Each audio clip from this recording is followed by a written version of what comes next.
In this video, we talk about interpersonal communication, one of the most important life skills to have today. In fact, it is the foundation of all our relationships, be it personal or professional.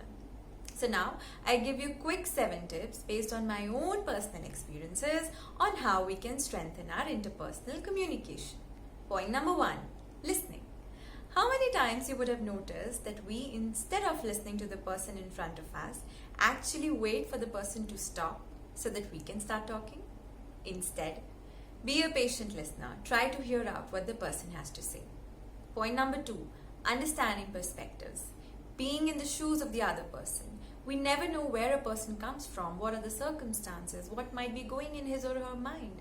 So, instead of maybe judging the person, let us try to understand where the person comes from, and that will help us to negate a lot of conflicts. Point number 3, constructive criticism. It is easier to complain. It is easier to admonish a person, especially when you think a person has done a mistake as per you. But then, maybe we can find out a different way to talk it out.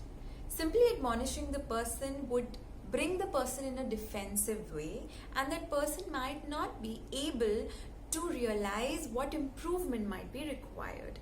So let us probably try a different way instead. Point number 4, appreciating people. We often tend to forget to appreciate the goodness in people.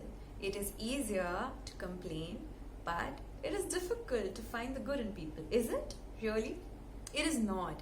Just that we take it for granted. So let us take out some time to appreciate the good in people and let them know about it.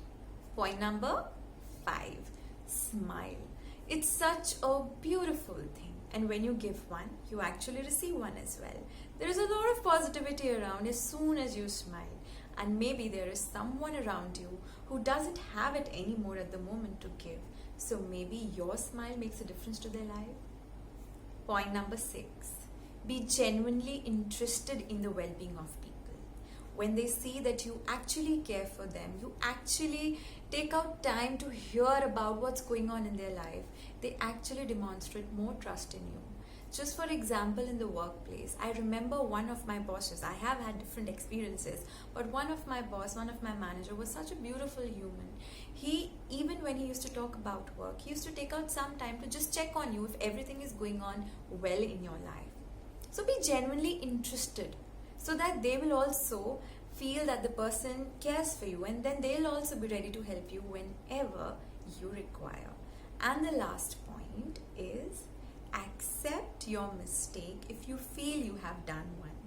There is no harm in accepting the wrong we might have done. It could be unintentional, but everyone does mistakes. No one is perfect. Let us keep our ego aside and accept our mistakes. That will, of course, also help us to strengthen our relationships. So these are the 7 points that I could think as of now. If I'm able to find out more that would have helped me during my personal and professional relationships, I'll let you know through another video. Till then, please take care, stay safe.